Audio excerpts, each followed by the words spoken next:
welcome to Quirky Books with Katie. Today we are going to be talking about Goddess by Josephine Angelini. This is the last book in the Starcrossed series. And before I start, as always, I want to mention these covers. The covers of this series is probably one of my all-time favorites. They are so gorgeous.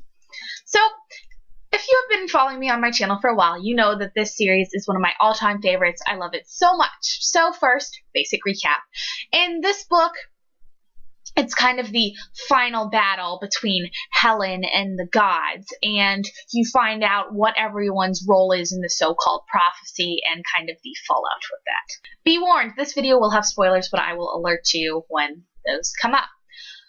I want to actually start out by saying that I was disappointed with this book. I had such high hopes for it, one of my favorite series. Dreamless, the ending was basically just like, oh, what's going to happen next? I waited a year, and I was kind of disappointed. I felt like the ending just left a lot of things not really unresolved, but it kind of just tied it up too quickly, and then there were some things that didn't really get answered, and I just was not a big fan.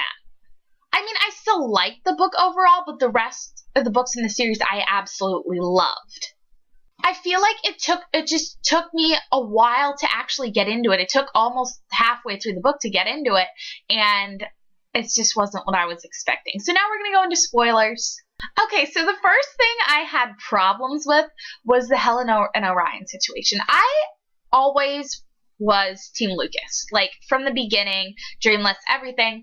But I felt like with Orion, it was about not even like a quarter through the book, and they're like making out on the beach, and then Orion's just like, oh, I know you'll always love Lucas, which, I mean, he had to say, but I felt like it just kind of threw him away as an option way too early. If the author was really going to do a love triangle, I felt like it should have been, like, prolonged longer, because I had a feeling that Helen was always going to end up with Luke, but I felt like it was just tied off. And another thing with Orion, him and Cassandra ending up together, I had my problems with this. I just didn't really see them as like a compatible couple.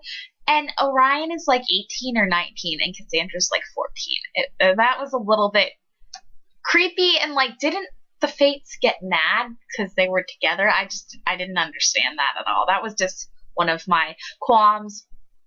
With the other characters though, I mean, I felt like Jason and Claire didn't really have any resolution, because speaking of which, like halfway through the book, people betray them.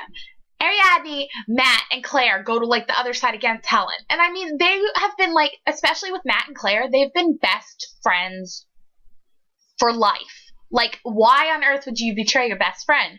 And I still felt like Matt died, and then Ariadne in the end is kind of just thrown into the corner like, oh, nope, she was depressed for the rest of her life. She did not get over Matt.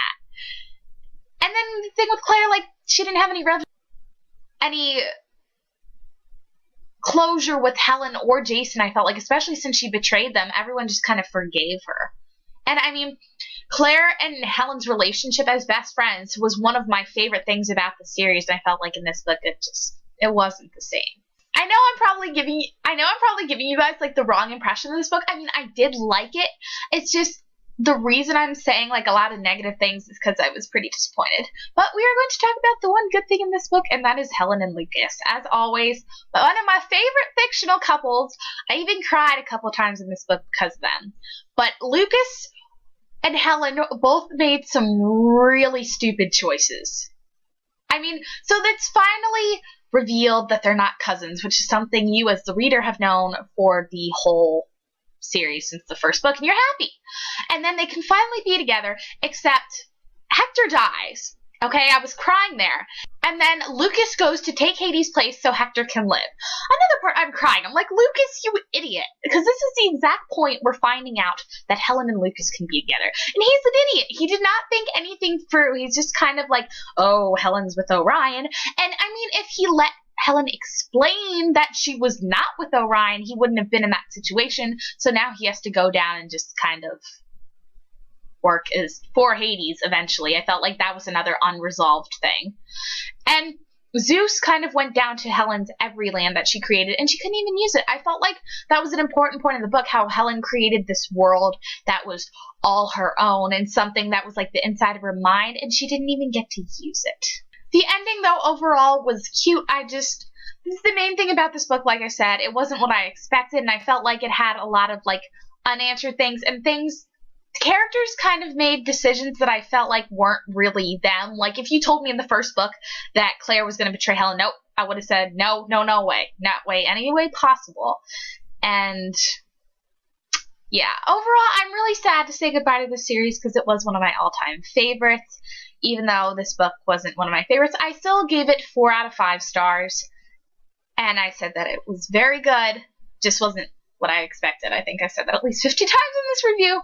But you guys should definitely go check out this series, Starcrossed by Josephine Angelini, one of my favorites. So thank you guys for watching. Be sure to subscribe to my channel, and I will talk to you again soon.